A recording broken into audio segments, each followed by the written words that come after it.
बेगम, अफ्तारी के इंतजाम में कोई कमी बेशी नहीं रहनी चाहिए। मैंने आमों की पेटी मुश्किल नीचे रखते हुए आयशा से कहा। आयशा ने कहा, आप फिक्र ही ना करें, पिछली बार भी ऐसे मजे की अफ्तारी कराई थी, आज तक सब के सब तारीफें करते हैं। अफ्तारी की तमाम तैयारियां मुकम्मल हो चुकी हैं, खजूरें भी मंगवा ली हैं, बस फ्रूट काटने हैं। आप जरा मदद कर दें। मैंने छुरी ली और आयशा की मुखालिफ से बैठकर फ्रूट काटने लगा।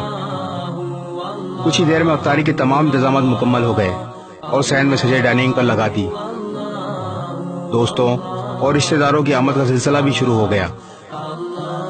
अफ्तारी का वक्त हुआ और सब ने अफ्तारी की और खुशगपियां करते हुए खाना खा रहे थे। सब खाने से फारिग हुए। जज़ाकल्लाह, बहुत मजा आया, खाना बहुत लजीज था, कहते हुए निकल रहे थे। मैं हाथ धोने बेसन पर गया तो साथ ही मेरे कान में एक बच्ची की आवाज आई। अम्मी, सब लोगों ने नमाज भी पढ़ ली है और हमने अभी तक रोजा अफ्तार नहीं किया, सहरी भी पानी से की थी। मेरी आंखों के आगे अंधेरा छा गया। ये आवाज पड़ोसियों की 12 साल बच्ची की थी। मैं ये जानते हुए भी ये अखलाकियात के खिलाफ है, दीवार से उनके घर में झांकने पर मजबूर हो गया। देखा कि वो बच्ची अपनी माँ के सर पर खड़ी थी और उसकी माँ चारपाई पर सर झुकाए बैठी थी। मैं ये सब देखकर जैसे पत्थर का हो गया।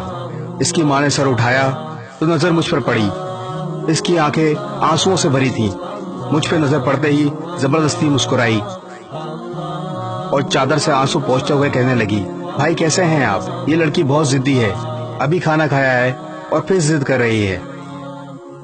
मैं ये सोच रहा था कि अफ्तारी करते वक्त जब सब बार बार खाने की तारीफें कर रहे थे तो वो सब इन्होंने भी सुना होगा, तो क्या बीती होगी इन पे। मैंने अपने आप को बड़ी मुश्किल से मुतहर्रिक किया और बिजली की तेजी से बाहर की तरफ लपका और बाजार की तरफ बढ़ा।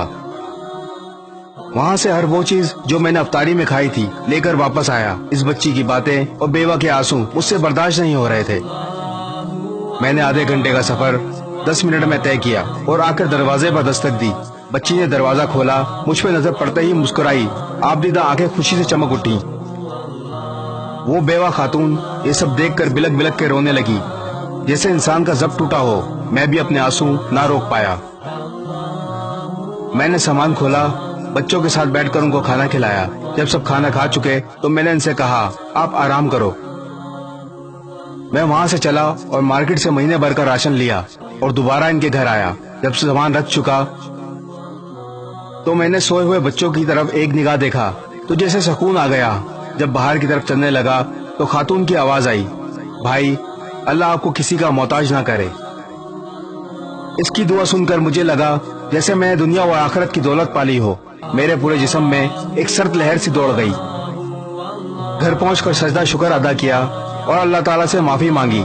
अल्लाह ताला मुझे माफ फरमा जो मैं अब तक इन बातों से गाफिल था।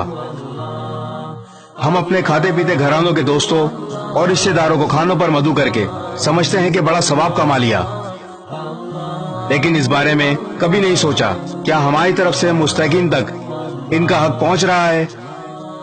जरा नहीं, पूरा सोचिए। इस वीडियो को शेयर जरूर करें, हो सकता है आपके एक शेयर से ये बात किसी के दिल में उतर जाए।